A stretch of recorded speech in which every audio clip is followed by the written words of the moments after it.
Eh bien, me revoilà. Bonjour. Donc, on va démarrer notre session sur la thématique hommes. Et pour ça, on va tout de suite lancer le premier slide. Voilà. Donc, comme Philippe Noyau vous l'a annoncé, le plan Agir Food, c'est 75 actions collaboratives. Il y en a 39 qui concernent la transition agricole, donc le thème terre, et 36 qui concernent la transition alimentaire, le thème homme qu'on va travailler ensemble. Sur chacun de ces deux piliers, il y a déjà eu une sélection de 10 actions, donc 10 pour hommes, 10 pour terre, considérées comme les plus impactantes par le comité éthique et scientifique et par le conseil d'administration de l'Open Agri-Food. Et c'est sur ces 10 actions qu'on va vous demander de voter à la fin de cette session.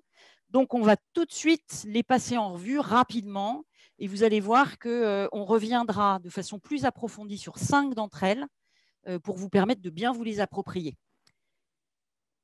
Alors, sur voilà, l'action, les numéros qui figurent ici sont les numéros des actions dans le plan Agir Food. Et c'est un document qui vous a été envoyé, donc vous pourrez les retrouver dans ce document. Donc, notre première action, c'est l'action 40, rendre l'enseignement sur l'alimentation obligatoire à l'école et instituer une évaluation dans le brevet des collèges, un peu comme ce qui s'est fait pour le code de la route, que passent maintenant tous les tests que passent maintenant tous les collégiens. Donc, c'est le même principe pour cette action. On va passer à la deuxième action, donc l'action 41 du plan Agir Food, diffuser une pédagogie alimentaire aux heures de grande écoute. Donc, c'est un peu sur le modèle de Cémater, pour ceux qui connaissent. Donc, c'est le principe d'une info en 2 à 3 minutes à des heures de grande écoute sur un sujet lié à l'alimentation, qui pourrait être le bio, le gluten, les produits transformés, etc., etc. Une prise de parole régulière. Action numéro 42, donc la troisième en ce qui nous concerne, instituer une journée nationale de l'alimentation. Alors, l'idée, ce serait de chaque année avoir cette journée d'ouverture, un peu à l'image de ce qui se fait avec la journée du patrimoine, où les fermes seraient ouvertes, les industries de la transformation seraient ouvertes, pourquoi pas les supermarchés aussi pour une visite autrement que pour aller faire ses courses, une visite des abattoirs, enfin voilà, une ouverture de tous les lieux de production de la filière. Action suivante, la numéro 43, organiser un forum virtuel entre les citoyens et les acteurs économiques pour une meilleure compréhension mutuelle sur les sujets sensibles. Donc là encore, l'idée, ce serait de se retrouver sur Internet, par exemple, 1 à 2 fois par mois, et d'avoir une occasion de dialoguer entre les citoyens et les acteurs économiques sur un sujet déterminé à l'avance, et faire ça de façon donc régulière, 1 à 2 fois par mois. Action numéro 47, là, l'objectif, c'est de créer un système unique et lisible de notation alimentaire. Donc aujourd'hui, comme vous le savez, il y a le Nutri-Score bien qu'il soit très contesté, et il commence à s'imposer. À côté de ça, il y a beaucoup d'autres systèmes qui voient le jour. Pour citer quelques-uns, le Yuka, le SIGA, la note globale. C'est quoi le produit? Enfin, voilà, plein d'initiatives qui vont dans le bon sens d'informer le consommateur. Et en parallèle, la multiplication de ces sources d'information présente quand même le risque d'engendrer un peu de confusion et de ce fait d'obtenir l'effet inverse de ce qu'elle désire et de contribuer à augmenter le niveau de défiance des consommateurs. Donc voilà pourquoi cette idée. Action suivante, la numéro 51, concentrer des moyens importants sur le développement de Numalim. Alors Numalim, qu'est-ce que c'est? Vous allez me dire. On va y revenir. C'est une des actions sur lesquelles on va revenir plus en détail tout à l'heure. En 2 mots, le principe, il va être d'agréger la multitude des informations qui existent sur la composition, l'origine des produits dans une base de données unique. Et on en reparlera de façon un peu plus approfondie tout à l'heure. Action 53, développer et faire connaître un grand portail des initiatives positives. Alors, c'est vrai que dans la filière, hein, on se dit souvent que c'est juste magnifique, quoi. Il y a plein d'initiatives, il y a plein d'opérations qui sont menées. On ne sait pas encore très bien le savoir. Et le fait de le faire savoir permettrait, on le pense, aussi de rassurer nos consommateurs et de recréer de la confiance. Alors, il y a eu une tentative de la part de l'Open Agri-Food en créant la banque des excellences agri-food, mais l'idée, c'est d'aller plus loin que ça, de la faire connaître davantage et d'augmenter sa visibilité pour que ce soit vraiment efficace et que ça restaure la confiance. Action numéro 55, on passe au thème des emballages. Taxer les emballages inutiles et non recyclables et faire un inventaire des emballages dont on pourrait se passer. Alors, c'est vrai que sur ce thème de la gestion des emballages, la voie est déjà bien tracée, par exemple avec la feuille de route sur l'économie circulaire. Mais on pense qu'on peut aller plus loin, que si les industriels ensemble réfléchissent à la façon de réduire les emballages, on peut aller plus vite et plus loin sur ce thème. Donc, voilà pourquoi il a été retenu comme une des 10 actions les plus impactantes. Et puis ensuite, alors c'est un thème qui est encore plus d'actualité avec la crise sanitaire dans laquelle on est aujourd'hui, renforcer l'aide aux plus démunis. Il y a déjà beaucoup de choses qui se font. L'idée, c'est de renforcer l'efficacité des actions de toutes les associations telles que la Banque alimentaire, Emmaüs, les Restos du Cœur, en coordonnant leur action. Et puis, c'est vrai qu'il y a beaucoup de gens dans la filière et au-delà qui commencent à parler d'une sécurité sociale de l'alimentation. Donc voilà autant de thèmes à explorer sur cette action. Et la 10e action qui avait été sélectionnée, la numéro 72, créer un forum des métiers de l'alimentation au sens large. Alors c'est vrai que vous le savez que plus de la moitié des agriculteurs vont partir à la retraite dans les 5 années à venir. L'industrie agroalimentaire, elle peine à recruter, tout comme la grande distribution. Et l'idée là, c'est de vraiment conjuguer les efforts de tous les acteurs de la filière pour parler des métiers de la filière, pour offrir des perspectives de carrière au sein de la filière et attirer de plus en plus de candidats et de nouvelles recrues. Alors voilà un panorama très rapide là, des 10 actions qui ont été sélectionnées. Ce qu'on vous propose maintenant, c'est de revenir un peu plus dans le détail sur 5 d'entre elles qui sont affichées sur votre écran. Il y en a 4, les 4 premières qui traitent de la pédagogie de l'alimentation, et puis la dernière, l'action 55, qui concerne la question des emballages. Et on va, à partir de maintenant, lancer des discussions à partir de quelques témoignages sur ces différentes actions. Alors, pour démarrer, on va revenir sur le sujet, je vous l'avais promis tout à l'heure, donc on va revenir sur le sujet de Numalim. Et je vais demander à Jérôme François, qui est le directeur général de Numalim, d'allumer son micro et de nous expliquer mais finalement qu'est-ce que c'est que Numalim, à quoi ça sert. Est-ce que Jérôme, vous êtes avec nous? Oui, tout à fait. Allô, Très heureux allô. d'être Il faudrait connecté. rallumer votre micro. Il y a un petit... C'est bon. Bonjour à tous. Très heureux de participer à Open Agri-Food. Dans plusieurs années, j'étais à Orléans et c'est très très bien que cette initiative continue cette année. Depuis février de 2020, j'ai un mandat qui m'est donné par l'ensemble des acteurs de l'agro-agri-alimentaire et je vais vous décrire très rapidement ce qu'est Numalim, donc une nouvelle initiative qui va beaucoup résonner avec des éléments qui ont été décrits notamment dans le discours d'Emmanuel Valsnex. Alors, qu'est-ce que c'est que Numalim? C'est une coopérative.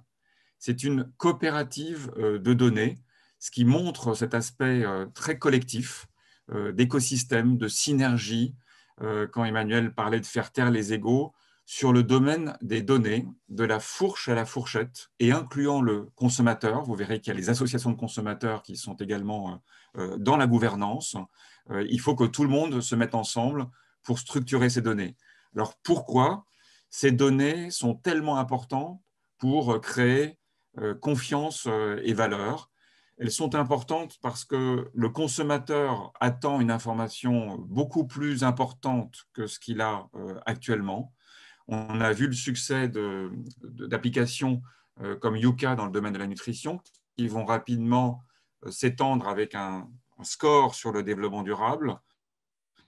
D'autres applications viennent vers des scores multicritères. On a peut citer MyLabel ou Init ou l'application des consommateurs, et de plus en plus sur des scores personnalisés où chacun des citoyens, on parlait de pouvoir hier soir des consommateurs, chacun des citoyens va faire son cahier des charges et pouvoir évaluer un produit par rapport aux priorités qu'il a, développement durable, nutrition, origine, France, bien-être animal, etc.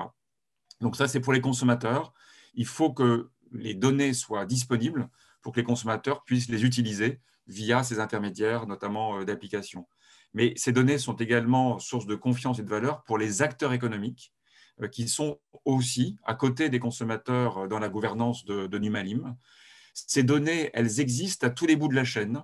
Les exploitations agricoles captent beaucoup, beaucoup de données sur les pratiques agricoles, le nombre de traitements, le type d'agriculture, mais les données des différents maillons de la chaîne sont gardées beaucoup en silo, sont peu utilisées, sont peu croisées, alors que dans le domaine des données, la valeur vient quand il y a un mélange, quand des données se rencontrent, c'est là que vient cette richesse.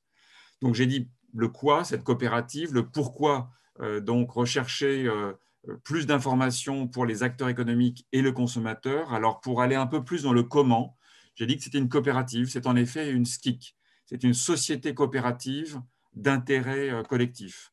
C'est une structure très collective où plusieurs collèges existent. Le collège le plus important, c'est les associations consommateurs, donc l'UFC Que Choisir, CLCV, sont dans cette gouvernance, ont même 30% des voix en assemblée générale de cette coopérative. La production agricole est regroupée au sein de Numagri, donc les ensembles des associations, des syndicats de l'aliment agricole ont 25%. La transformation, qu'elle soit industrielle ou coopérative, à 15%. La distribution, la restauration, des partenaires de recherche sont aussi présents. Le tout présidé par Philippe Tillousborn, qui est président de la Fondation Avril. Donc voilà comment on s'est organisé depuis le début de 2020.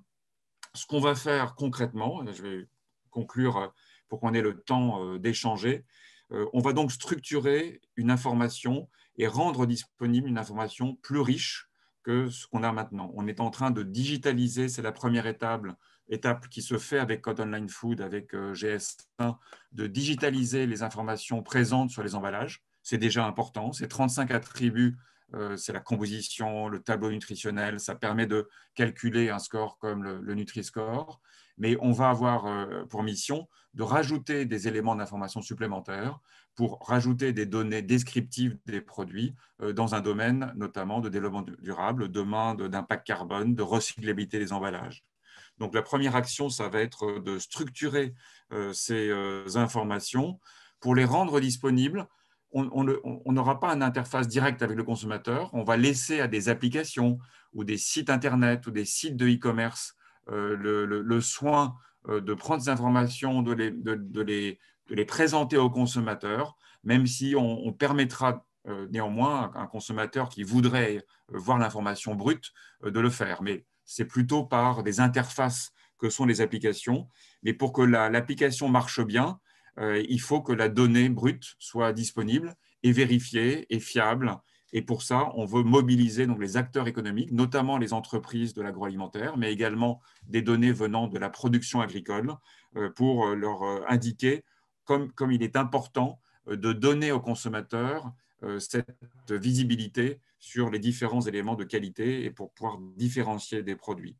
On va également mettre à disposition ces données des entreprises. Il y a 18 000 entreprises dans l'agroalimentaire, donc beaucoup de TPE, 12 000, de PME, 3 500, et qui sont un peu sevrés de données, qui, pour piloter leur fabrique, piloter leur entreprise, ont beaucoup moins de données sur les tendances de consommation, sur les attentes des consommateurs, sur les sorties, les données de vente.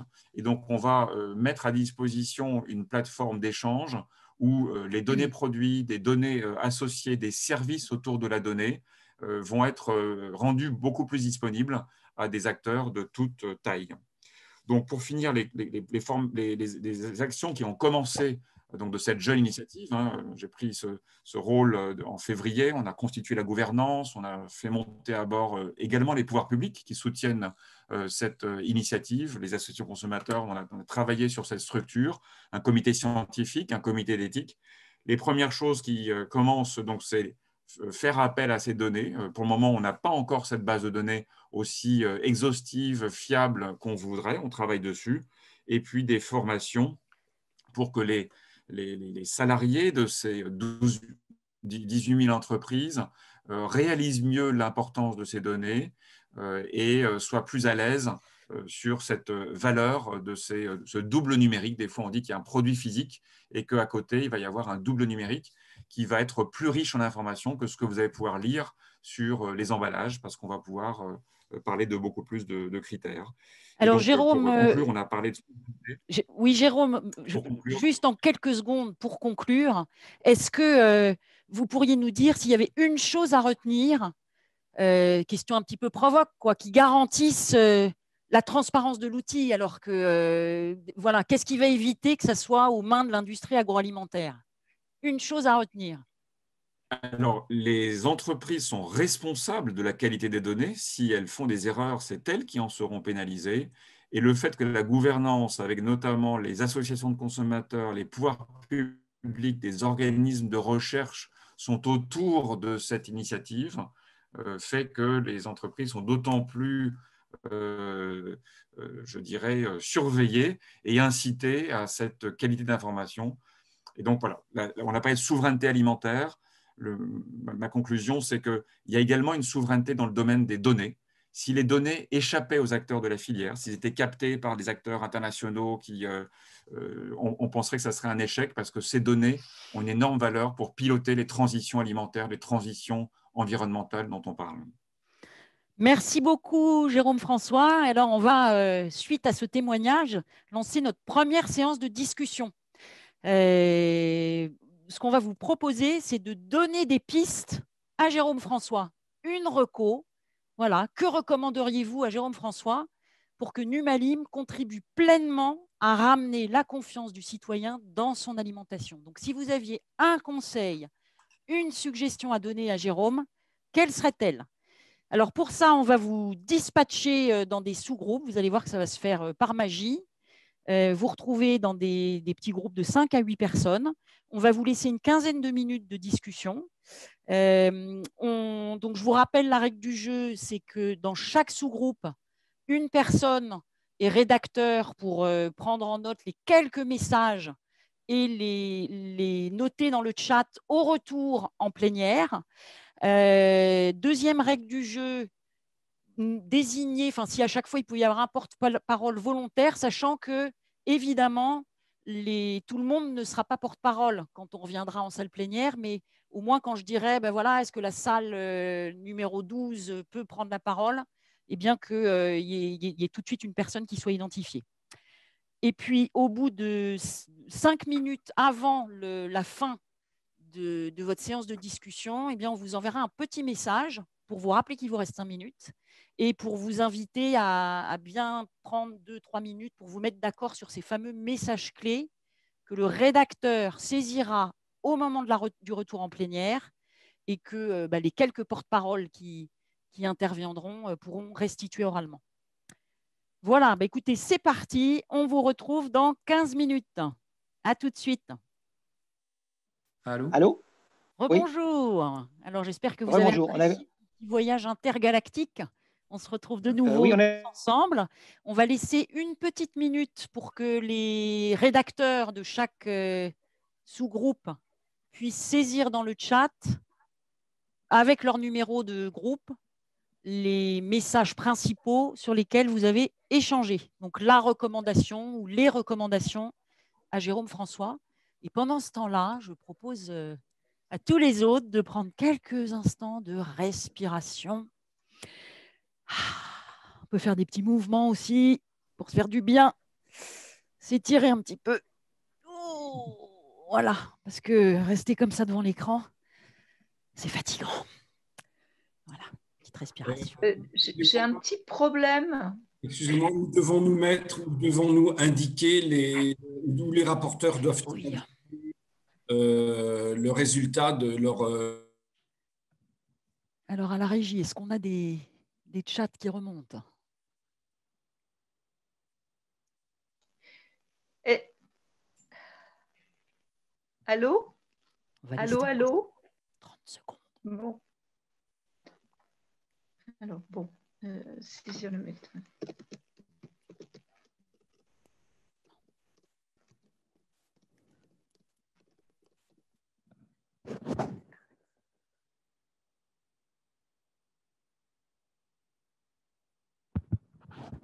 Alors, on m'indique que certains d'entre vous essayent de parler, mais en fait, tous les micros, quand on est en plénière, sont coupés de façon à éviter les larcènes, les bruits, etc. Donc, utilisez le chat et à la régie, on me signalera s'il y a des messages à partager ou des prises de parole supplémentaires à organiser.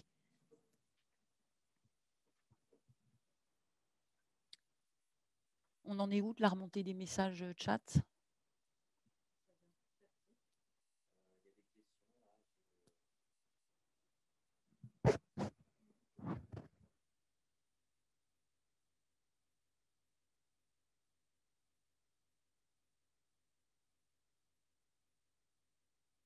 Ok, donc on a déjà 8 retours. On va laisser encore 30 secondes.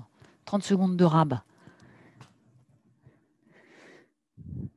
Et puis pendant ce temps-là, je vais faire un tirage au sort pour savoir à quelle table on va proposer de prendre la parole.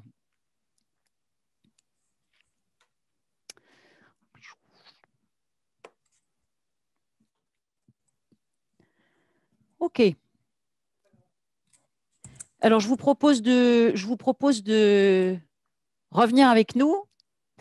Et en quelques minutes, je vais passer la parole à 2 ou 3 tables, 2 ou 3 sous-groupes, pour que vous puissiez nous partager, au-delà de ce que vous avez écrit dans le chat, nous partager oralement les messages essentiels, la recommandation, le conseil que vous avez envie de partager avec Jérôme.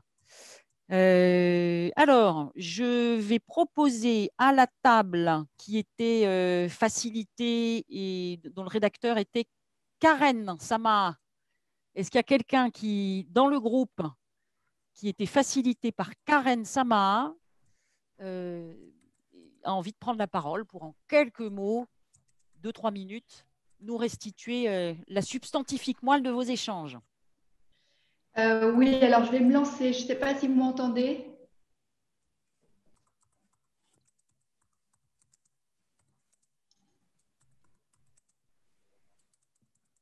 Vous m'entendez? Ah, bah super. À vous la parole. Est-ce que vous pouvez juste dire qui vous êtes et nous exposer les messages? Ouais, merci. Donc, je suis Catherine Chapalin. Je travaille à l'ANIA, l'Association nationale des industries agroalimentaires. Et donc, dans mon groupe, on a élaboré, enfin, on a 3 idées. D'abord, et ça a vraiment été rappelé par tout le monde, et d'ailleurs, ça a été aussi rappelé en introduction du débat, on a l'alimentation la meilleure du monde, c'est important de le faire savoir et surtout, c'est important de pouvoir l'objectiver. Donc ça, c'est le premier point. Et Numalim peut avoir ce rôle d'objectiver le fait qu'en France, on a la meilleure alimentation du monde. Ça peut renourrir la confiance et arrêter le food bashing. Le deuxième point, sur Numalim, c'est important d'en faire la promotion auprès de tous les acteurs B2B, en particulier auprès des producteurs et des entreprises agroalimentaires, pour qu'un maximum d'entreprises communiquent l'ensemble des données disponibles et que tout le monde joue le jeu sur cette plateforme. Le troisième élément sur lequel on était tous d'accord, c'est que l'information et la transparence sont évidemment absolument essentielles, Mais avant d'aller vers la transparence et de la formation, il y a un préalable qui est l'éducation du consommateur. Donc voilà pour nous. Super, ben, merci beaucoup Catherine. Et on va peut-être passer la parole. Là, dans mon tirage au sort, je suis tombée sur le groupe qui était facilité par Nathalie Failly. Alors, est-ce qu'on a quelqu'un qui participait à ce groupe-là qui serait OK pour nous partager les conclusions du groupe? Les cadeaux que vous faites à Jérôme.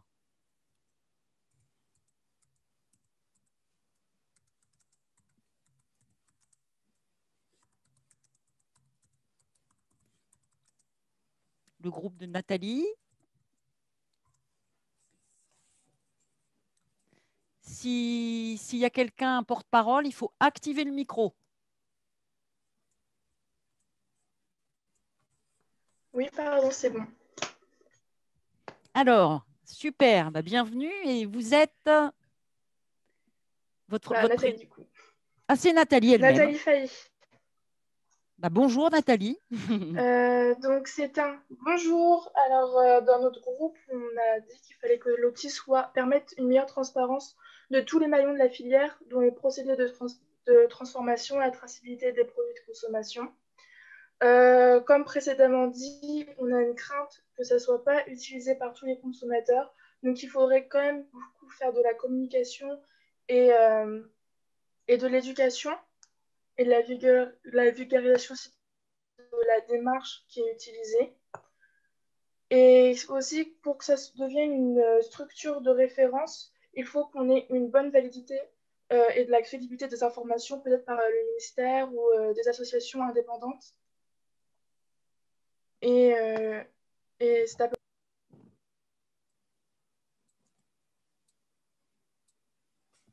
Nathalie, on vous a perdu.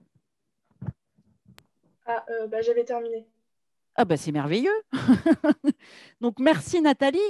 Merci Nathalie. Alors j'ai envie de vous proposer maintenant, plutôt que de tirer un groupe au sort, j'ai envie de vous proposer, s'il y en a qui souhaitent intervenir à leur tour, de nous le signaler. Dans Zoom, vous avez une petite fonctionnalité en allant dans participants. Vous allez voir dans le bandeau en bas, il y a 3 petits points et il y a une fonctionnalité qui s'appelle lever la main.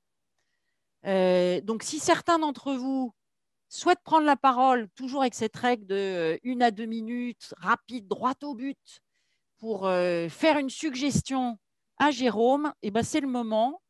Donc, vous levez votre main sur Zoom et puis à la régie, on me signalera qui est en haut de la liste des levées de main. Alors, nous avons Alice Rivoire-Crisac qui a levé la main. Donc, Alice, c'est à vous. Bonjour, Alice. Bonjour, vous m'entendez? Oui, alors en 1 minute, Alice, votre Oui, bien recours. sûr. C'est simplement qu'on a abordé avec mon groupe un sujet sur transférer les données à des organisations d'enseignement et en fait s'en servir pour monter des plans d'éducation auprès des jeunes et des enfants et aussi faire un travail de collaboration avec ces personnes-là pour amener plus de pédagogie dans les messages qui pourraient être délivrés par la suite, car c'est peut-être les personnes les mieux placées pour savoir quel est le message qui passerait le mieux auprès des enfants notamment et des jeunes. Voilà, donc après, à voir si c'est fait à l'école ou dans un autre cadre. Merci, Alice. Merci beaucoup, Alice. Alors, on a une autre main levée avec, on ne sait pas le prénom, donc c'est X Crisac ou Crisac. Donc, vous pouvez brancher votre micro. Bonjour. Oui, bonjour, Claude Rizac, Tereos. Voilà, donc peut-être je me fais l'expression de ce qui était dit très rapidement dans mon groupe. D'une part que ces données doivent être l'objet d'une réelle transparence, qu'on suggère un cadre de règles pour l'utilisation de ces données, c'est-à-dire en clair que des intervenants ne puissent pas uniquement mettre en avant des données favorables en occultant les données qui peut-être le sont moins, donc règles d'utilisation de ces données. Ensuite, un accès le plus large possible à ces données, mais en même temps sécuriser. Le ministre a parlé de la souveraineté alimentaire. Eh bien, conserver des données, les stocker, font également partie de cette souveraineté. Et on sait que pour beaucoup de sujets, des données en général ne sont pas forcément stockées en France ni en Europe. Donc, il faut veiller à ce point. Et enfin, le dernier point, c'est le consommateur, lui, est sensible à certains thèmes et l'ensemble des données, si je puis dire, trop de données tue les données. Donc, qu'est-ce qui intéresse les consommateurs dans leur diversité?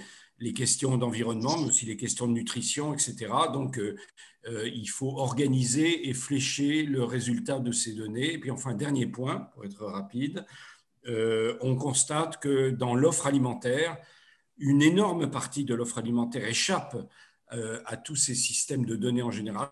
Ce sont des produits frais, ça peut représenter, quelles que soient les formes de commerce, une très grande partie de ce qu'on consomme les consommateurs. Donc, pourquoi serait-il hors du champ de ce recueil de données? J'en ai terminé. Merci beaucoup, Claude, et pardon d'avoir écorché votre nom. Et j'en profite pour remercier aussi les trois porte-paroles. Vous avez superbement respecté la règle de concision. Donc, bravo et merci pour ça. Alors, je vous propose qu'on enchaîne avec le thème suivant, donc toujours sur la question de la pédagogie de l'alimentation. On va poursuivre avec 3 autres des 5 actions qu'on a rappelées tout à l'heure. Et pour nourrir vos discussions, on va démarrer avec quelques petites vidéos d'illustrations, de témoignages, d'initiatives. Voilà. Donc, c'est parti pour la vidéo. Dernier préparatif pour ce restaurateur. Vous voyez, des tomates, de la courgette, de la ciboulette, oignons rouges, un peu de fromage frais, de chèvre, et tout ça pour préparer un millefeuille de chèvre. 5 ans que Jean-Baptiste Bellecour a ouvert son bistrot parisien. Et c'est en voisin qu'il se rend à l'école maternelle pour y donner une leçon de goût. Il est où l'oignon là? Une première pour lui. C'est une courgette. Est-ce que vous avez déjà mangé de la courgette? Oui. Aux enfants de cette grande section, il rappelle d'abord les règles de base. Est-ce que c'est un légume ou est-ce que c'est un fruit? C'est un fruit. Très bien. Pour ce professeur d'un jour, il s'agit aussi d'introduire de nouvelles saveurs. Aujourd'hui, c'est la ciboulette. C'est bon, hein? Qui veut goûter un tout petit peu? Je ne m'attendais pas à autant de ferveur. Bon, alors. La ferveur n'est pas partagée par tous. Moi, j'ai tout mangé. C'était super bon. 4, 5. Après la découverte, pour la petite brigade, il est temps de mettre la main à la pâte. Ils adorent le fromage de chèvre. Et au moment de la dégustation, chacun prend son rôle très au sérieux. Moi, j'aime pas la courgette. T'aimes pas la courgette? Qu'est-ce que t'aimes pas dans la courgette? J'aime rien de la courgette. Et vous êtes servi combien de fois? 3. Moi, 1 fois. Pour Jean-Baptiste Bellecour, une ambition, transmettre son amour du goût. Ça, c'est le petit qu'on met là, d'accord. Une petite initiation pour leur ouvrir l'esprit et leur donner envie peut-être de combiner des aliments et de répéter ça à la maison. Pour l'enseignante, le but est de développer la curiosité des enfants. Peut-être qu'on a tendance dans les restaurants, quand on accueille les enfants, à proposer des menus toujours un peu standards. Et là, ça leur permet justement d'avoir une ouverture. La leçon a duré 1 heure. Je suis fier de vous. Et chacun repart avec sa toque de chef. Félicitations. Et voilà, jeune homme, félicitations. Bravo, tu es devenu...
voulez savoir ce que vous mangez? Vous voulez voir de vos propres yeux comment sont fabriqués nos produits? Suivez-moi.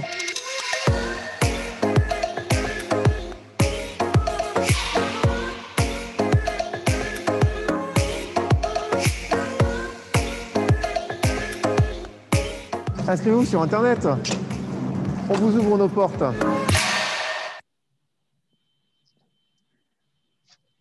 Alors, je ne sais pas pour vous, mais moi, ça m'a donné envie de cuisiner des courgettes ce soir pour mes petites filles.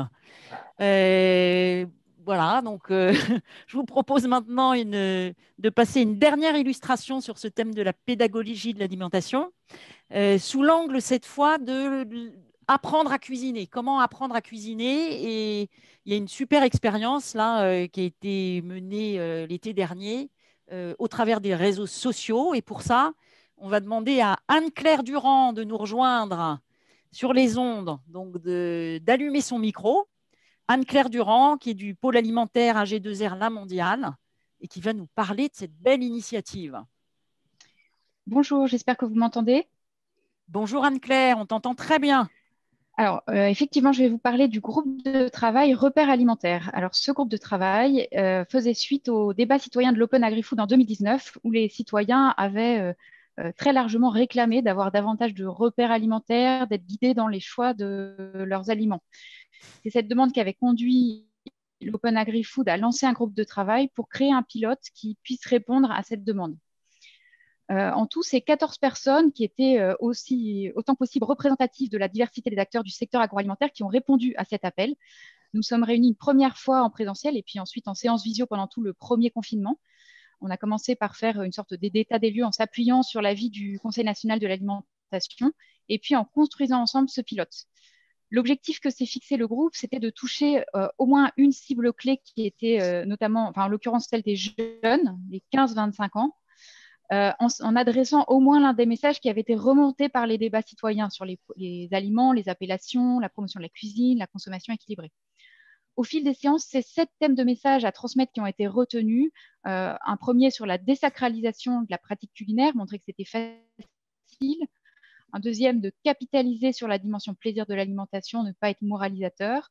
Un troisième d'insister sur la diversité alimentaire comme garantie d'équilibre. Un quatrième pour montrer qu'une bonne alimentation n'était pas forcément plus chère et que c'était aussi meilleur pour la planète et la santé, c'était le cinquième. Un sixième pour rappeler que cuisiner, c'était aussi une façon de partager. Et enfin, un septième pour inviter à privilégier autant que possible les produits bruts.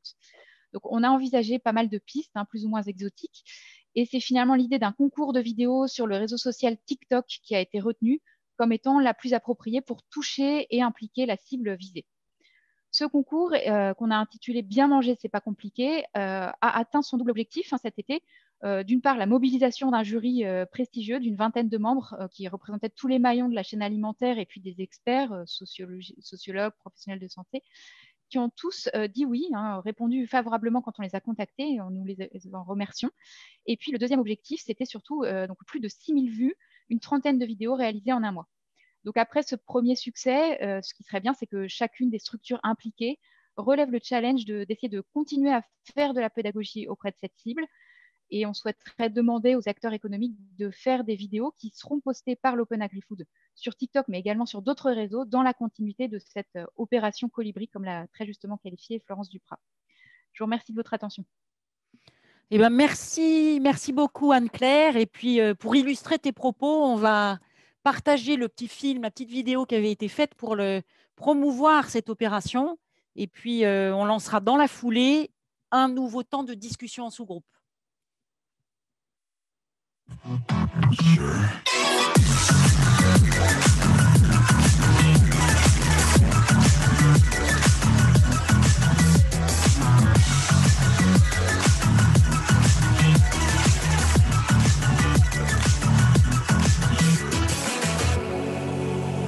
I am here for you. Do you hear me too? I am here.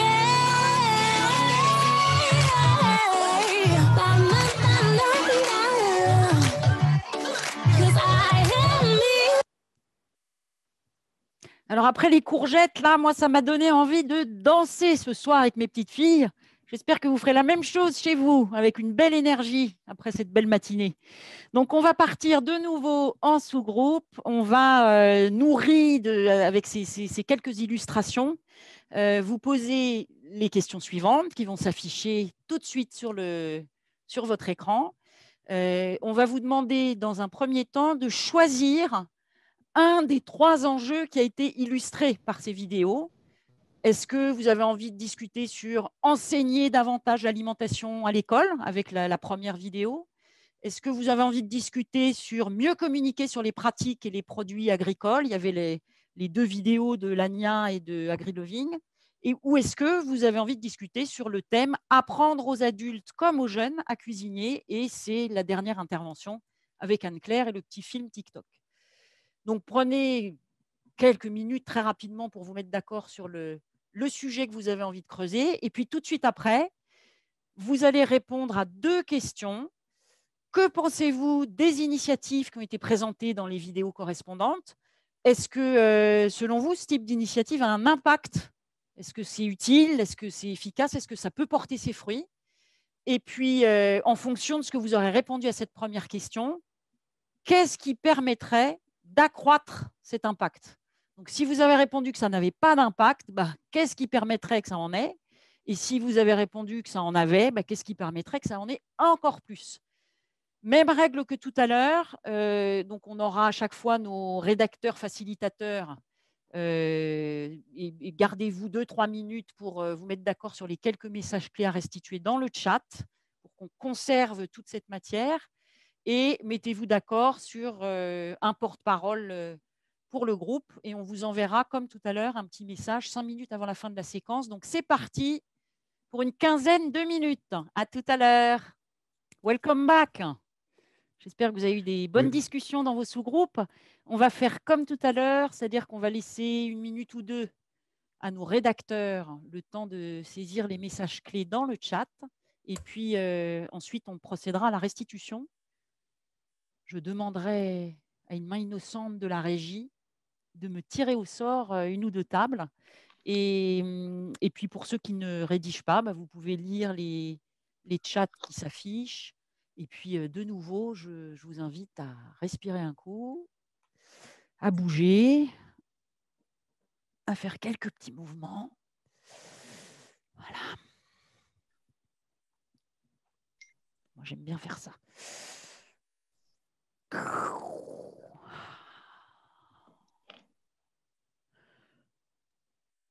Comme dans la mer.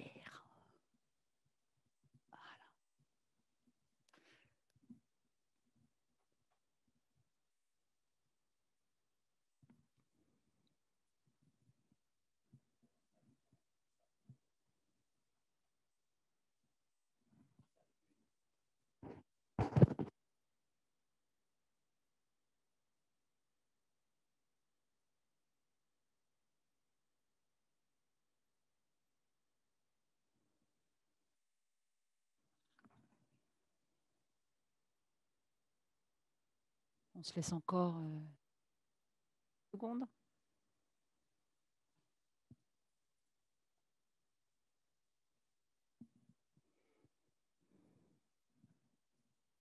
Alors, le tirage au sort, la régie.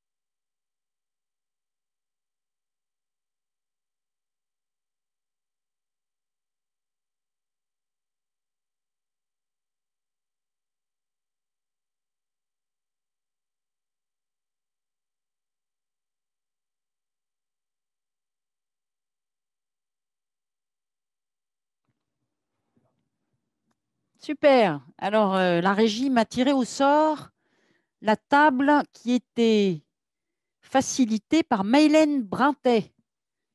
Alors, est-ce que quelqu'un dans ce sous-groupe peut nous restituer les principaux messages issus de votre discussion? Est-ce que vous pouvez… Eh bien voilà, magnifique. Donc c'est Anne, c'est ça? Oui. Bonjour Anne. C'est Maïlène. C'est Maïlène, pardon. Donc Maïlène, c'est vous qui prenez la parole? Oui. Du coup, on a choisi l'enjeu d'enseigner l'alimentation aux enfants.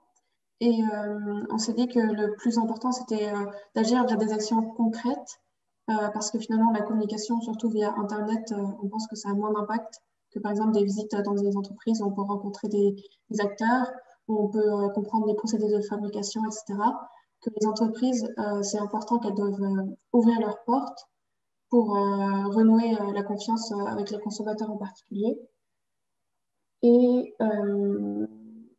pourquoi pas, ce serait important de proposer du coup des cours d'alimentation, on pourrait dire, à l'école, qui pourraient permettre aussi que les enfants, quand ils rentrent chez eux, fassent passer le message à leurs parents.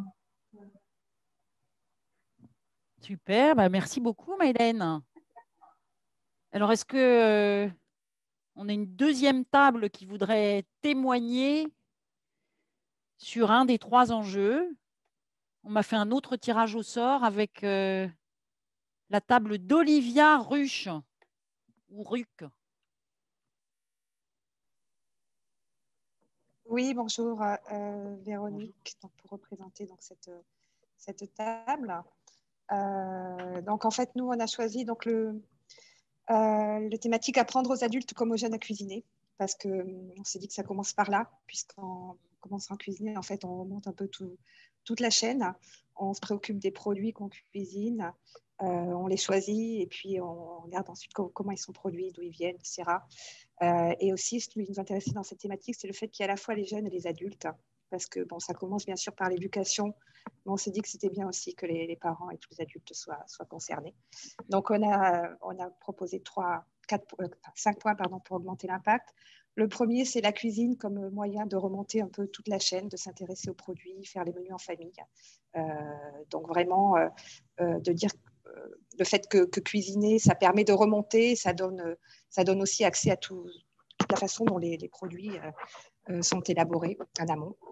Le deuxième, en fait, c'est de relayer par des conseils basiques sur Internet pour démultiplier l'impact. Alors, on connaît tous les sites classiques de cuisine, mais c'est d'associer aux produits systématiquement un conseil ou des idées pour le cuisiner. Le troisième, c'est de libérer du temps. Donc, quand on a dit ça, on a tout dit, mais libérer du temps, ce n'est pas toujours évident. Et on s'est dit, pour libérer du temps, il faudrait peut-être apprendre à cuisiner où les personnes sont dans leur quotidien, dans leur journée. Alors bon, là, on est un peu tous confinés, mais apprendre aux jeunes à cuisiner, ça peut être à l'école, au lycée, à la maternelle, à l'école primaire, donc sur place, et pourquoi pas aussi sur place dans les entreprises. Voilà, où les gens sont dans la journée, où les personnes sont dans la journée, comme ça aussi, elles peuvent le faire à la maison ensuite. Ensuite, de démystifier la cuisine, c'est-à-dire la rendre vraiment accessible. On peut avoir une image, ça peut être compliqué ou autre, mais en fait, de rendre vraiment ça accessible, de donner envie pas à pas.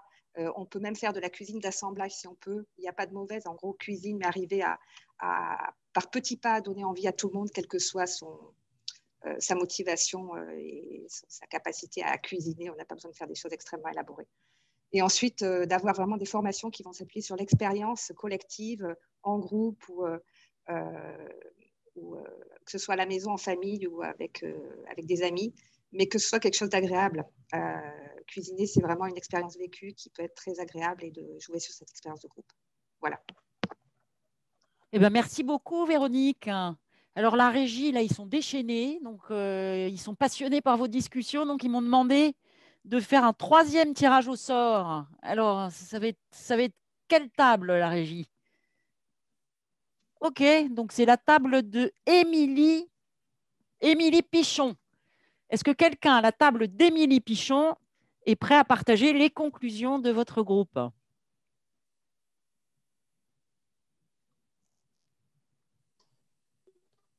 Oui, c'était salle 10. Donc, normalement, il y avait quelqu'un qui pouvait répondre.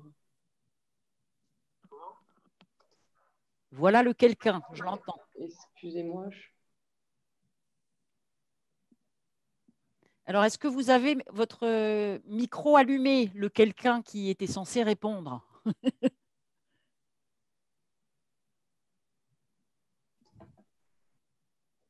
Bon, sinon, je vais prendre la parole de petites minutes. Donc, effectivement, voilà, donc on était en salle numéro 10. Je reprends mes notes. Donc, on était effectivement... on a choisi l'enjeu A, mais avec une petite... voilà, une petite... comment dire, un petit pendant aussi pour le C sur apprendre aux adultes comme aux jeunes à cuisiner, puisque finalement, l'alimentation à l'école, on a considéré que les jeunes étaient un public très captif. Et donc, du coup, c'était quand même là, finalement, la partie cuisine, chez les jeunes comme chez les adultes, c'est quand même aussi un vecteur tout à fait intéressant, puisque c'est ceux qui achètent aujourd'hui les adultes, et que donc, du coup, le pouvoir d'achat aujourd'hui et le pouvoir dans le consommateur, il est quand même dans, effectivement, le groupe des adultes, si on veut une action directe.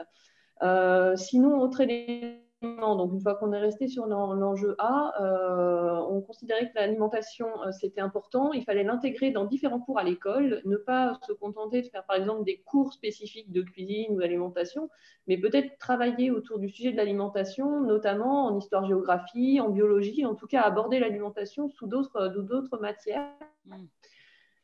Prendre des exemples concrets aussi dans les réalités, c'est-à-dire, par exemple, créer un jardin potager, faire pousser des plantes dans une classe scolaire, ou aller directement sur des portes ouvertes pour connaître l'humain derrière les produits, en tout cas qu'on donne un lien à l'origine du produit, et non pas qu'on arrive directement en classe avec le produit sans avoir non plus la manière dont il peut être, son histoire et la manière dont il a pu arriver là sur cette table d'école, et pouvoir ramener aussi des exemples concrets à la maison, par exemple des recettes faciles ou justement des choses qui ont été produites en classe, pour du coup avoir une transition et un sujet de discussion avec les adultes.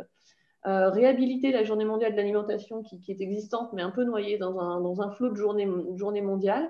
Et puis, par contre, la nécessité, toujours dans une idée de transparence et de transparence entre tout le monde, d'éviter des actions qui seraient menées trop subjectives ou des messages qui seraient trop orientés. Donc, éviter des parties prenantes avec des messages trop forts, type faut complètement arrêter la viande, ou des messages trop considérés comme vegan, qui pourraient du coup être perçus comme orientés et du coup peut-être nuire aux actions.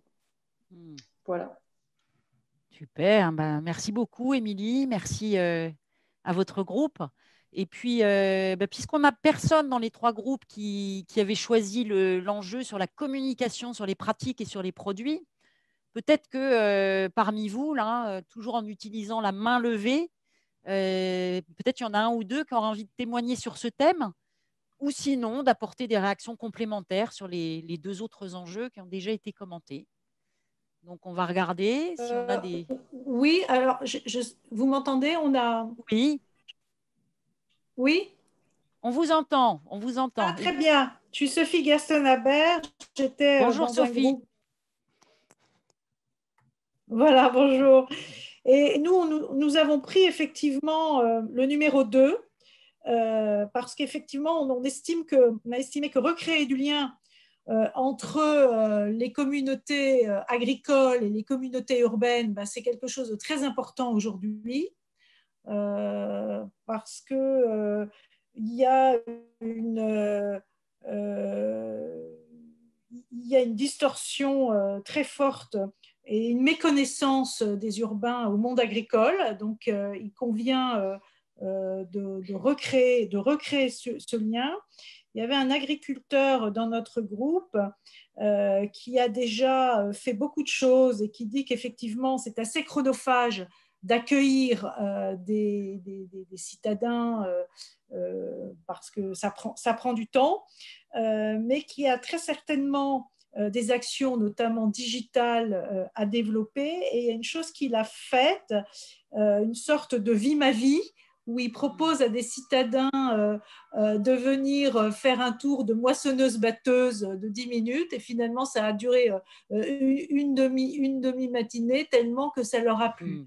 Donc, il y a des actions à développer de façon ludique pour recréer du lien et pour mieux comprendre le monde agricole, parce que c'est vrai que quand on vit au cœur de Paris, ce n'est pas toujours simple de connaître comment poussent les produits, quels sont les intrants, etc. Donc voilà. Donc, c'est, je pense, quelque chose qui est peu fait actuellement et qui mérite qu'on s'y attelle. Eh ben, merci beaucoup, Sophie. Alors, moi, je suis candidate pour aller faire un tour de moissonneuse-batteuse. J'en ai toujours rêvé. Donc, moi aussi. Voilà. On peut monter à 2 sur une moissonneuse-batteuse. Super. Alors, est-ce qu'on a d'autres mains levées?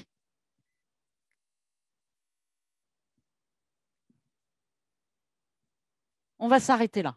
On va s'arrêter là et vous allez être contents parce qu'on arrive à un temps de petite pause. Donc, on va faire une courte pause. Nous revoilà ensemble. Alors, ça n'aurait pas été jusqu'à présent, c'était quand même miraculeux que tout fonctionne. On a eu quelques petits bugs techniques, ça arrive. Franchement, on peut se féliciter qu'il n'y ait pas eu plus de problèmes jusqu'à présent, d'où les 2 petites minutes de retard. Je vous prie de bien vouloir nous en excuser et on va du coup démarrer notre 3e session de travail. Sur le thème vous vous souvenez que la 5e action sur laquelle on allait travailler, c'est la question des emballages. Alors, sur cette session, on va démarrer par un premier petit film qui va nous dire, ben voilà, vu des citoyens, pourquoi ce sujet est un sujet vraiment clé. Donc, on lance la première vidéo. Pour moi, les emballages et le recyclage, ça reste un problème parce qu'il faut emballer les produits, mais il faut utiliser des matières qui sont plus biodégradables ou plus respectueuses de la nature. Mais il faut petit à petit supprimer le plastique de notre vie, en fait, pour trouver des alternatives. L'emballage, oui, je trouve qu'on a énormément de progrès à faire dans ce domaine. Et je ne vois pas les choses évoluer beaucoup. Alors, on a limité maintenant le nombre de sacs plastiques, c'est vrai. On en voit encore, beaucoup moins. Mais il faudrait qu'on n'en voit plus du tout. Alors, je ne sais pas s'il y a des échéances qui sont fixées dans le temps ou pas, mais il serait le temps qu'on limite tout ça. Ce serait facile de dire on ne veut plus d'emballage, mais il y a plein de gens derrière, des emplois. Donc, ce n'est pas de se dire que d'un seul coup, le monde sans plastique, c'est fantastique, parce qu'on veut toute hygiène, mais sans emballage. Donc, il faut aussi qu'on arrive à être au bout de nos contradictions. Si on enlève les barquettes en polystyrène, si on enlève le carton, derrière, il y a des ouvriers qui font tout ça. Il y a des entreprises. Donc, on supprime des emplois. Peut-être qu'on inventera d'autres métiers pour supprimer cela, mais ça peut venir que d'en haut. L'industriel a les moyens intellectuels de changer leur façon de produire. Quand on va dans une grande surface, tous les produits bio sont suremballés pour pouvoir les désigner comme bio, alors qu'ils pourraient être livrés en vrac. On prône la nature d'un côté, et de l'autre, on produit des déchets supplémentaires. Il y a quelque chose qui ne va pas, il y a une contradiction.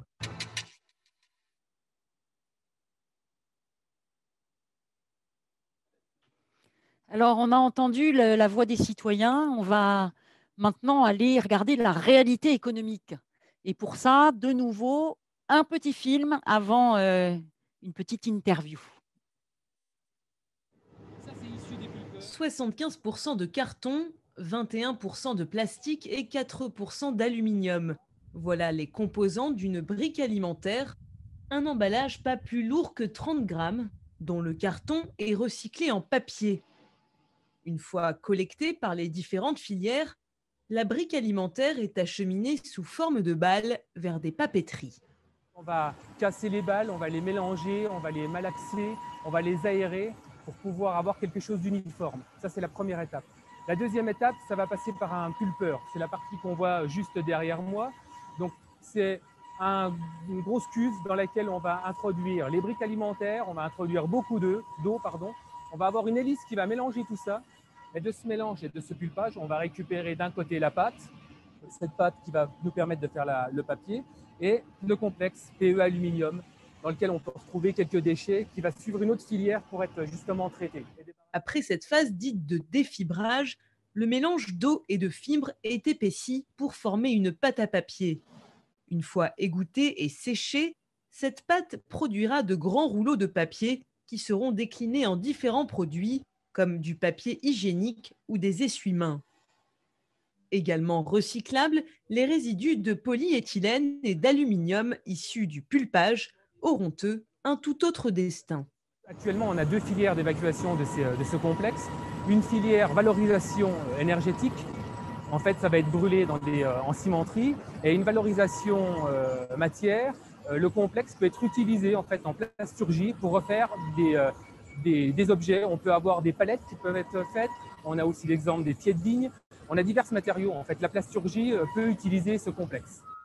En France, 85 000 tonnes de briques alimentaires sont mises chaque année sur le marché, dont 45% sont recyclées. Les briques alimentaires à l'heure actuelle sont recyclées en France et en Europe, à peu près dans une répartition 50-50. En France, nous avons 2 usines de recyclage majeures, une près de Rouen et une ici près d'Épinal. Et en Europe, il s'agit d'Europe de proximité, c'est des usines de recyclage qui sont situées sur les frontières, près des frontières espagnoles, italiennes ou allemandes. Il n'y a pas ou très très peu d'exportation à l'international. En Chine ou en Asie, ça n'existe quasiment pas pour les briques alimentaires. Un recyclage qui a largement progressé ces 10 dernières années. En 2000, seuls 8% du gisement étaient recyclés. Il demeure toutefois bien loin des 75% de recyclage des déchets ménagers, objectif fixé par le Grenelle de l'environnement. Alors, je voudrais repasser maintenant la parole à Emmanuel Vasnex avec sa casquette d'entrepreneur. Alors, Emmanuel, est-ce que, selon vous, on peut vraiment se passer du plastique et de l'aluminium? Et si oui, à quel prix? Alors, je pense que c'est un sujet extrêmement complexe pour différentes raisons. La première, c'est qu'il ne faut pas le perdre de vue. Notre première responsabilité en tant qu'industriel de l'alimentation, c'est la sécurité alimentaire. Et tout ce qui a été construit, globalement, a amené à une alimentation. D'ailleurs, ça a été dit hier dans le débat citoyen par le ministre. On n'a pas tout vécu, mais en début du XXe siècle, on est effectivement confronté à des problématiques importantes de sécurité alimentaire, et l'alimentation tuait des gens. C'est quelque chose qui est derrière nous. La deuxième chose qui est claire, c'est que ces évolutions, elles sont extrêmement aussi importantes. On voit par exemple dans ce qui se passe avec la crise Covid que le contact des mains avec les fruits, les fruits, les produits qui sont préparés, je dirais, dans les magasins, les fruits qui sont pressés, tout ça sont des choses qui perturbent le consommateur et qui l'inquiètent en fait au travers de ça. Donc clairement, je pense que il n'est pas aujourd'hui question de se passer des emballages. Par contre, je pense qu'il y a une véritable responsabilité globale qui est à prendre en compte. Et j'aime assez bien ce qui est résumé par le ministère de l'Environnement avec la politique sur les 3 R. Le premier, c'est de supprimer en fait globalement tout ce que j'appelle l'emballage marketing, c'est-à-dire que l'emballage qui n'apporte rien, ni dans la conservation d'un produit, ni dans sa sécurité alimentaire, ni dans son transport, etc. Et ça existe, parce que globalement, on a fait à des moments des choses qui n'étaient pas raisonnables. Le deuxième point, c'est qu'il faut travailler en permanence à la réduction de ces emballages. Et aujourd'hui, je pense, et ça c'est vraiment la très bonne nouvelle, c'est que les solutions techniques qui sont en train de voir le jour, sur lequel on travaille un petit peu partout, nous amène à beaucoup d'optimisme par rapport à ça. On voit qu'il y a un certain nombre de méthodes qui nous permettent de moins consommer de plastique, voire plus du tout dans certains cas, de changer les modes de production, ça a été dit d'ailleurs dans le film, les modes de transport, etc. Donc là, c'est vraiment l'intelligence collective qui doit être, et toutes ces nouvelles technologies, qui doit être au service de l'amélioration. Et troisième point, quand on peut ni supprimer ni réduire, c'est comment on recycle. Et là, on est finalement devant une problématique qui est une problématique de responsabilité citoyenne. C'est-à-dire qu'aujourd'hui, les outils qui permettent à la fois de collecter les emballages, qui permettent de retraiter ces emballages, qui permettent derrière de les réutiliser au travers de ce que l'on peut faire, sont des outils qui, alors tout n'est pas parfait, mais on est en chemin sur un certain nombre de choses et qui vont nous permettre derrière d'améliorer. Faut savoir que de toute façon, l'emballage idéal n'existe pas. Quand on dit, par exemple, le verre, c'est la panacée de l'emballage, je suis désolé, le verre, si on se met demain à boire tous nos liquides alimentaires en verre, faut plus sortir de chez soi, et en verre retournable, pas en verre recyclable, parce que en verre recyclable, comme on le vit aujourd'hui, où 98% du verre, il est cassé, fondu, refondu, c'est un gouffre énergétique et c'est une ineptie aujourd'hui en termes d'évolution. A contrario, et demain, si on se met à tout retourner, d'abord, je suis pas sûr qu'il y ait assez de sable sur la Terre, et deuxièmement, je pense qu'on pourra plus sortir de chez nous parce qu'il y aura des camions qui transporteront des bouteilles vides de produits très lourds, etc. Donc, aujourd'hui, le vrai sujet, il est dans l'intelligence collective qu'on va mettre sur les différents paramètres pour revoir effectivement nos modèles au travers de ça. Et il y a des solutions qui existent et je pense qu'on est en train d'avancer sur un certain nombre de thématiques. Et deuxièmement, c'est comment est-ce qu'on arrive à trouver le meilleur compromis en impliquant toujours et plus à la fois le consommateur et le citoyen à la fin, parce que si vous ne mettez pas la bonne bouteille dans la bonne poubelle, et bien derrière, ça perturbera effectivement le système de tri. Et puis, dernier point, on a notre problème occidental, français, etc. Et moi, je suis très optimiste. Je pense que ça mettra 1 an, 5 ans, mais on aura résolu ce problème-là parce qu'aujourd'hui, on a les solutions de retraités. N'oubliez pas qu'on a aussi un problème de l'autre partie du monde où aujourd'hui, les solutions de tri, de récupération, de collecte n'existent pas. Et si vous êtes en Afrique, que vous avez soif, et c'est bien normal parce que vous avez chaud, vous buvez une bouteille d'eau. Derrière cette bouteille d'eau, vous en faites quoi? Eh bien, comme vous n'avez pas les solutions de collecte et de recyclage, vous l'achetez. Et on l'a fini par la retrouver dans la mer, dans les fleuves, etc. en termes de pollution. Voilà, donc je pense que le problème, il n'y a pas de radicalisation, il y a là encore beaucoup de bon sens à mettre, du pragmatisme. Les nouvelles technologies sont en train de nous aider et on voit qu'on est en train d'appliquer des solutions. Maintenant, encore une fois, c'est une question de temps et on n'arrivera pas demain matin à des solutions partout. On voit poindre tout un tas de solutions et je pense qu'on n'est qu'au début. Hein. Il y a des programmes, le Pacte national du plastique, Reset, etc., qui est fait autour de ça. Et je pense que derrière, il y a une vraie prise de conscience. Je vais prendre un exemple qui me concerne un peu. On est en train de développer effectivement une bouteille recyclée en PET opaque qui sera totalement recyclée. Cette bouteille sera grise parce qu'aujourd'hui, la composition fait qu'elle sera grise. Quelle va être l'acceptation du consommateur d'une bouteille de lait grise? Donc vous voyez, donc on a tous ces schémas-là à faire, on est en chemin, on avance et on avance très vite. La prise de conscience est totale et derrière, c'est à nous de déployer et de trouver ces bonnes solutions. Merci Emmanuel. Alors, intelligence collective, pragmatisme, bon sens, des ingrédients pour réussir sur ce vaste chantier de la question des emballages. Je vais vous proposer maintenant un deuxième témoignage d'un acteur économique avec une initiative dans le groupe Carrefour et de nouveau une courte vidéo. Les emballages de notre quotidien sont pratiques et économiques. Mais conçus pour être jetés après usage, ils contribuent aux 8 millions de tonnes de plastique qui pénètrent chaque année dans les océans. Et si on inventait ensemble une solution pour réduire nos déchets? Carrefour lance Loop. Vos produits du quotidien dans des emballages réutilisables et consignés, livrés directement chez vous. Alors comment ça marche? Il vous suffit d'aller sur carrefour.fr et de sélectionner la livraison à domicile. Vous faites vos courses en ligne et, si vous le souhaitez, vous optez pour vos produits habituels dans des emballages spécifiquement conçus pour être réutilisés. Le prix du produit en mode Loop comprend le montant de la consigne. Ce montant vous sera remboursé une fois le contenant restitué. Pour restituer vos contenants vides, n'oubliez pas d'ajouter à votre commande un sac de retour Loop lui-même consigné et réutilisable. Une fois réalisé, votre commande est livrée chez vous dans ce sac de retour pliable et facile à ranger. Après avoir apprécié vos produits, vous n'avez plus qu'à replacer les contenants vides dans le sac de retour consigné. Et en plus, pas besoin de les nettoyer. Restituez le sac de retour lors de la livraison de votre prochaine commande. Le livreur scanne le code unique du sac pour garantir la traçabilité du remboursement.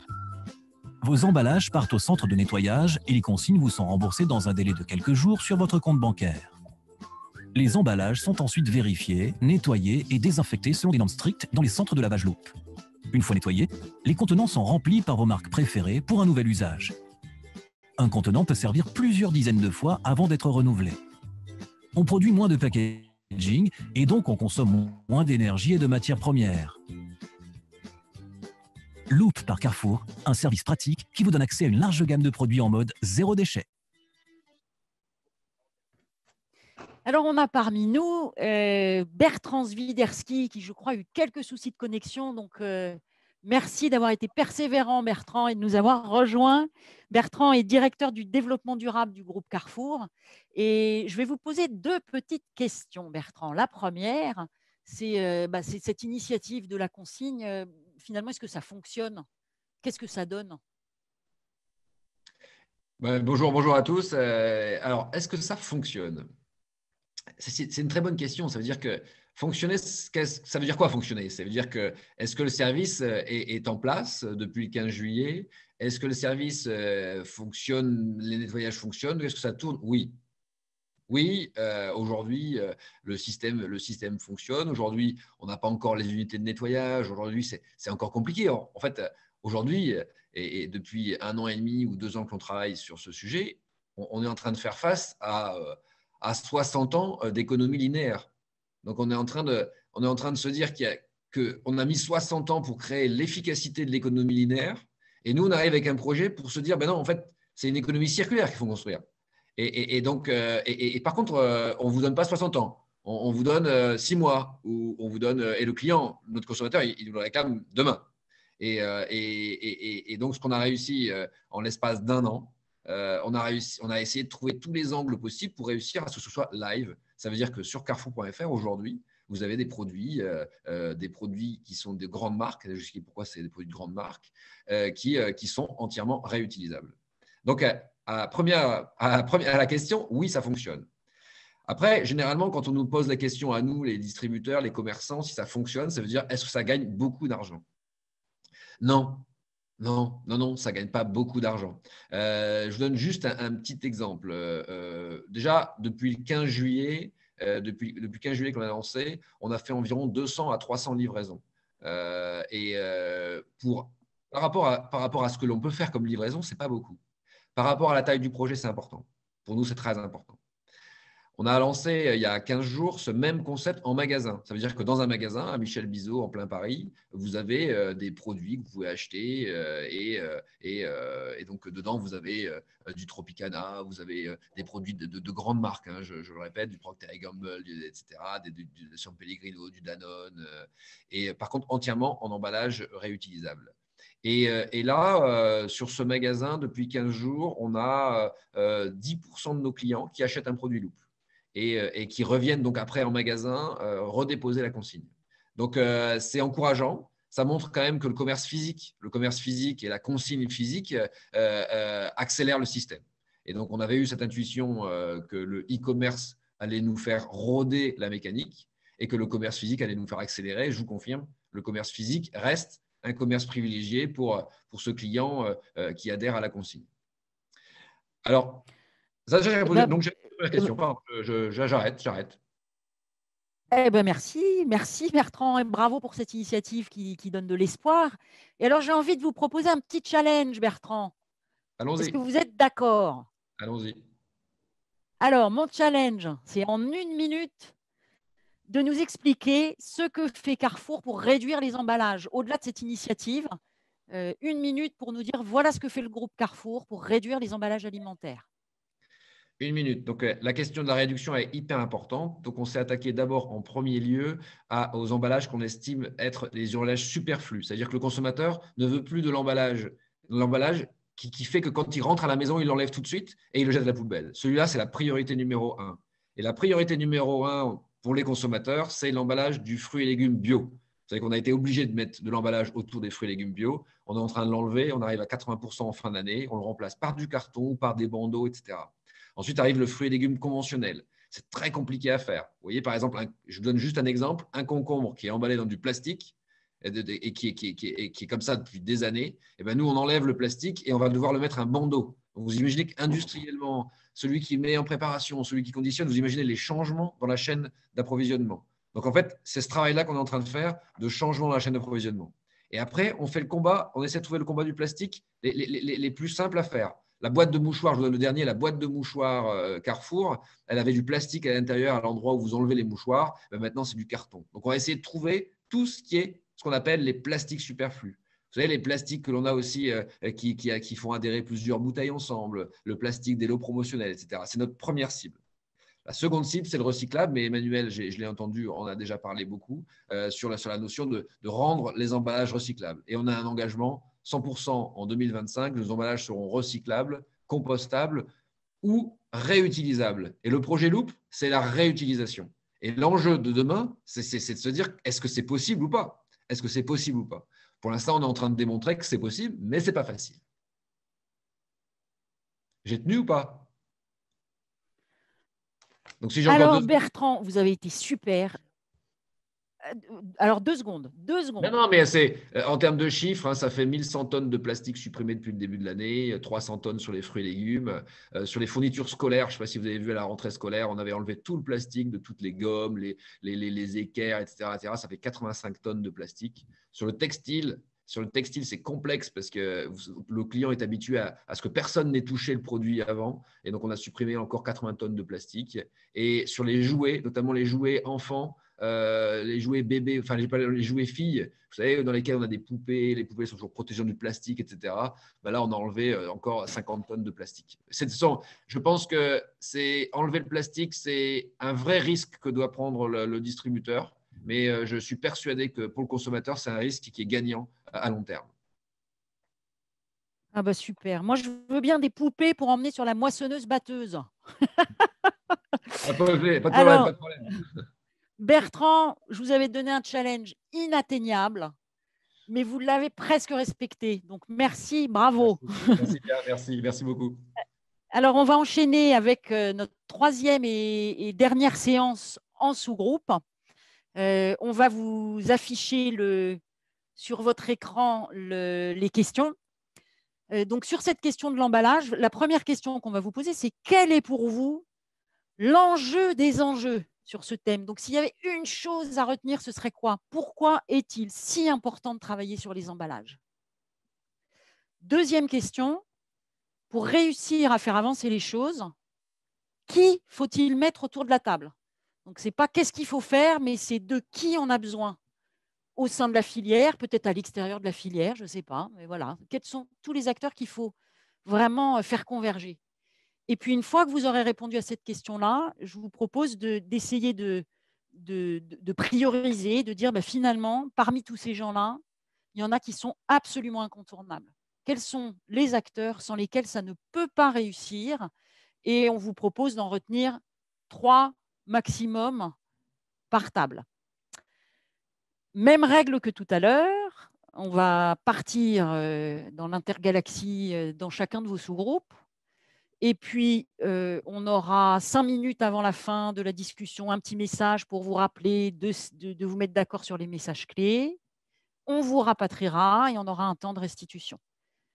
Comme la régie, là, ils sont complètement déchaînés. Donc, j'ai Margot, j'ai Lou, j'ai Julien et Diabolo qui me foutent la pression. Donc, ils me disent, allez, donne-leur 5 minutes de plus. Donc, vous avez droit à 20 minutes de discussion à votre table. Je vous dis à tout à l'heure, dans 20 minutes. Hello!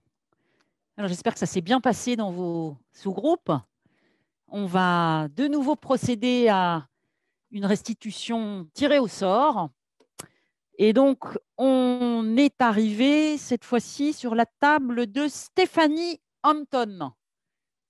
Alors, dans la table de Stéphanie, qui est-ce qui veut bien prendre la parole?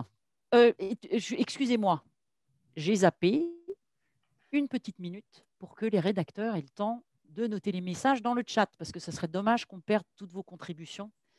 Donc, on se laisse 1 à 2 minutes pour saisir les messages clés.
On se laisse encore 30 secondes.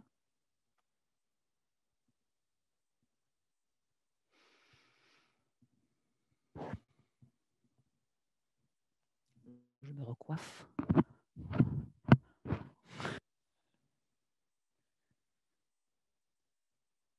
20 secondes.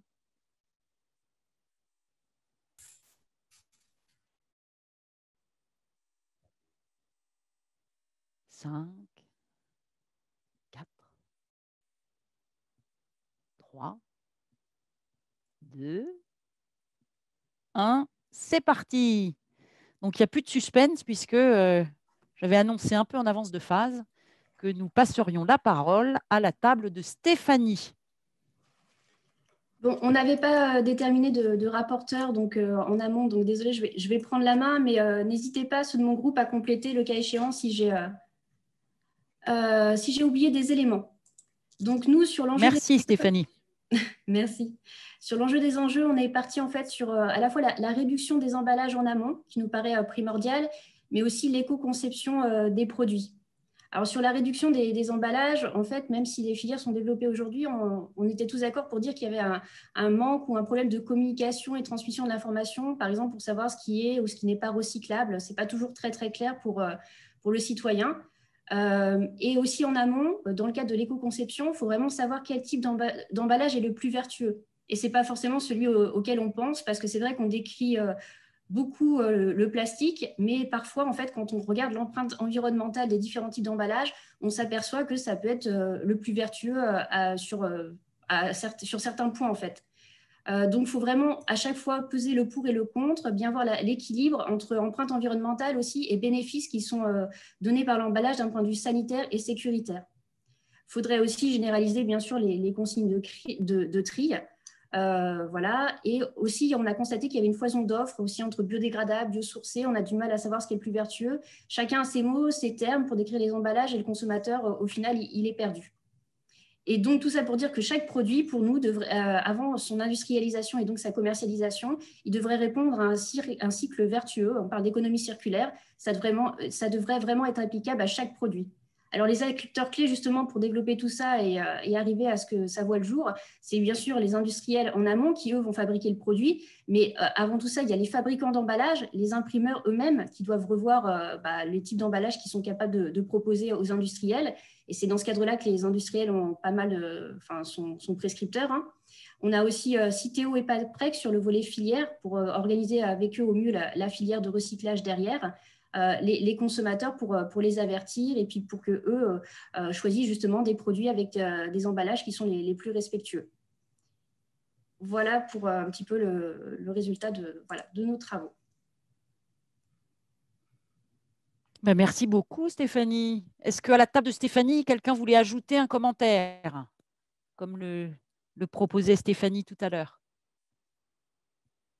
Alors, on a eu le visage d'une jeune femme qui s'est affichée. Est-ce que c'était pour prendre la parole? Retirer le micro, réallumer le micro, pardon. Non, c'était une fausse joie. OK. Alors, on va peut-être demander à une deuxième table de nous dire quel est l'enjeu des enjeux sur cette question des emballages et quels sont les acteurs vraiment incontournables. Je vais proposer à la table d'Antoine Guilleux d'apporter son témoignage. Qui a envie de prendre la parole? Oui, bonjour. Bonjour. C'est moi qui vais parler. Vous pouvez enclencher votre caméra si vous voulez qu'on… oui, c'est fait normalement. Super. Donc, pour notre table, l'enjeu des enjeux qui est ressorti, ça serait la réduction du poids global des emballages pour permettre de réduire au global l'impact sur l'utilisation des ressources, que ce soit pour les matières premières, mais aussi pour l'énergie. Donc, l'énergie au travers de la fabrication, mais également au travers de toute la chaîne logistique derrière, du coup, par cette réduction d'emballage.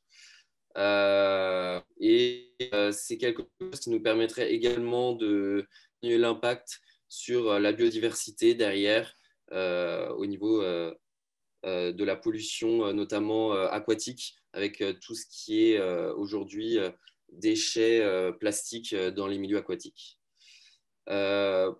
Pour réussir à faire avancer les choses, donc on a décidé d'inclure les acteurs qui sont donc les retailers, les industriels, les grossistes, les transporteurs, les consommateurs, évidemment, les agriculteurs, pour également exprimer leur point de vue sur la conservation des produits et comment ils devraient être emballés selon eux.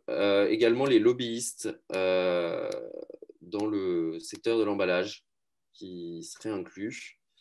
Et sur cette liste d'acteurs, les 3 du coup qu'on retiendrait, donc ça serait les professionnels du secteur de la distribution, du transport et de l'industrie.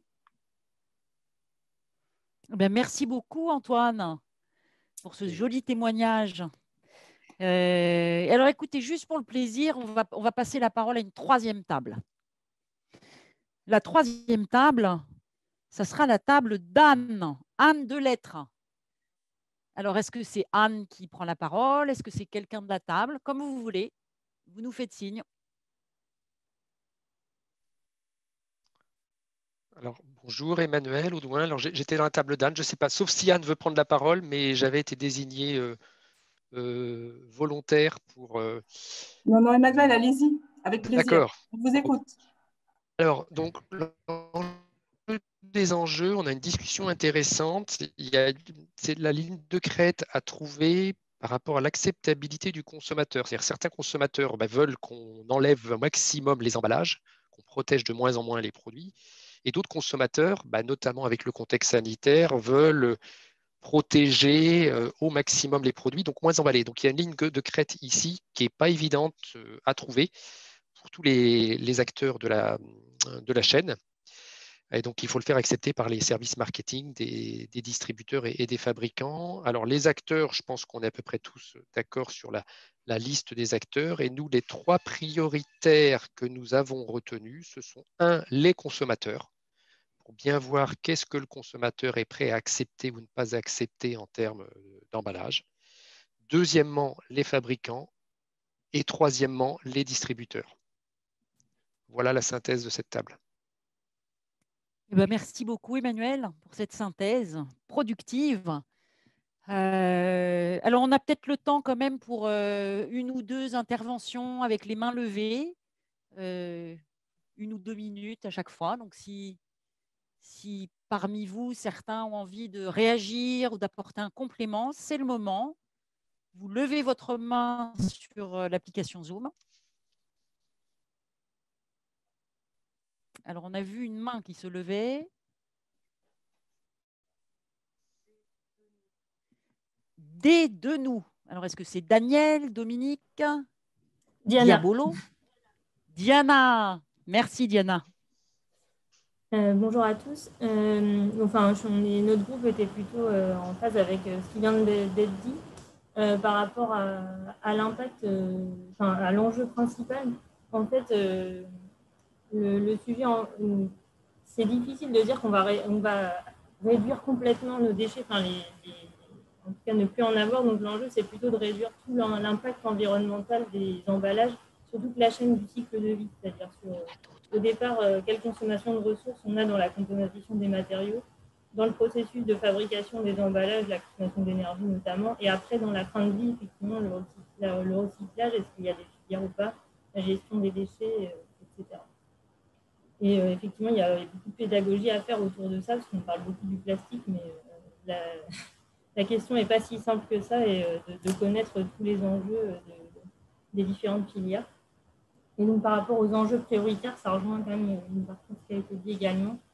Donc, on s'est dit à différents endroits de la chaîne, on va dire en amont, les experts justement autour des matériaux pour apporter cet éclairage et cette pédagogie sur les impacts que ça peut avoir à différents niveaux, donc soit dans les fabricants d'emballage, mais aussi dans les filières de recyclage. Le deuxième type d'acteurs, c'est les industries agroalimentaires, parce que c'est elles qui, par leurs produits en tout cas, doivent concevoir mieux leurs emballages.